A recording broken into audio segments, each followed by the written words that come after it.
it's crazy to me. Like single by choice, and women like to say I'm single by choice. Mm-mm. But and then when you ask them what kind of man do you want, tall, rich, this and this, and you're like, okay, if you're single by choice, if God gave you that the kind of man you want right now, would you take him? They're like, yeah, I would take him. So clearly you're not single by choice. You're single because the type of man you want doesn't Mm-hmm. want you, because they always focus on, I want men to do this and this and this. But even if you meet the good guy, what makes you Mm-hmm. think he's gonna want you back? And obviously, I think this comes from, if they didn't teach you how to date. Because Yeah. personally, I believe relationships are a skill. The same way and you've talked about this on different shows. I Yeah. remember you, word for word, you said they invest so much time, the same time they invest in getting degrees, in getting the skills to get a job, they could at least invest half the time in, gaining relationship skills, half the time in listening Mhm. to men, half the time in looking in the mirror, half the Yeah. time realizing that, okay, I have such a long list of expectations for men, but Mm-hmm. chances are they have expectations for me. The Yeah. only issue is, obviously, for the most part, men don't speak up. Men don't have as many choices as options, which is really going to segment into the next question I had for you. Mm-hmm. We live in a time of single moms. But Jeff, honestly, the Mm-hmm. chances are, if a man is 30 plus, the chances are he's gonna run into a single mom.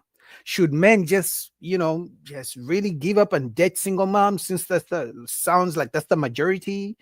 Should men just, because there are three types of men, in my opinion.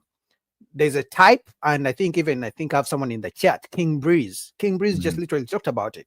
Should men just give up? There's a type of men who are giving up on dating and relationships. Mm-hmm. There's a type that has hope.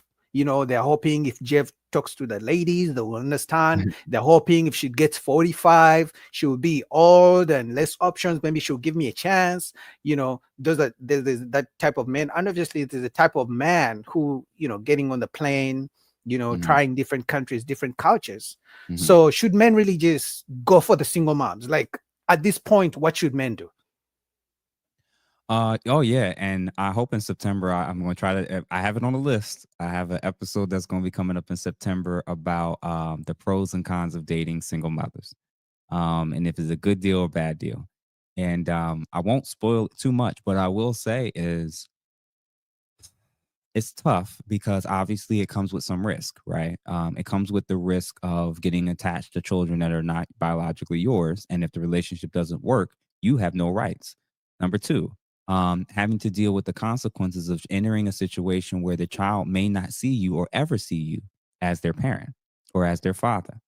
Number three, by default, especially from early on from the beginning, the most important person to her when she's first interacting and dealing with you, even when you first get in a relationship, is not you. It'll be her child. So these are just natural dynamics that men who are going to do it are going to have to acknowledge as this really strong possibility. On top of that, you have to factor in what happens if you are given the ability to sign over custody or sign up for custody and actually take these kids as your own, and then the relationship doesn't work.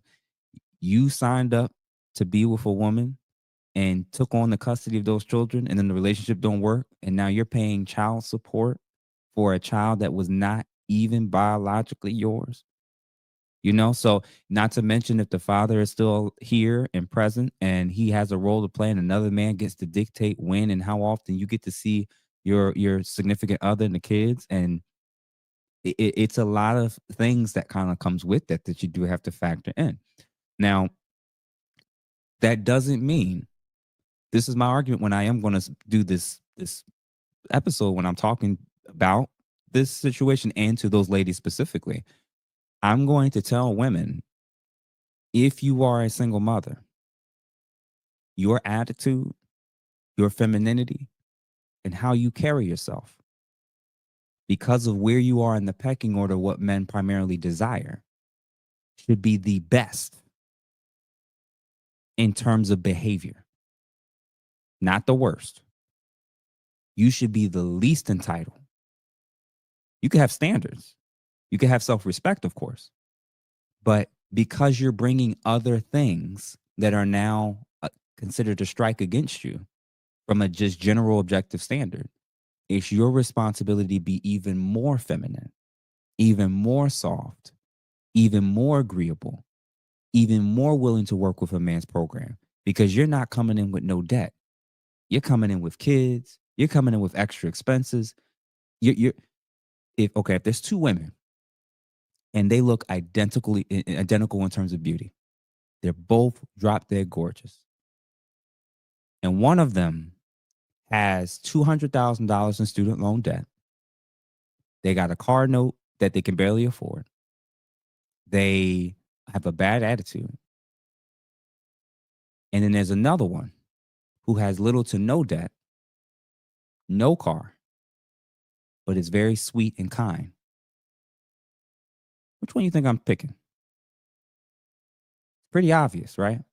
Well, the one that got the debt, she got a degree and she makes her own money. What that mean?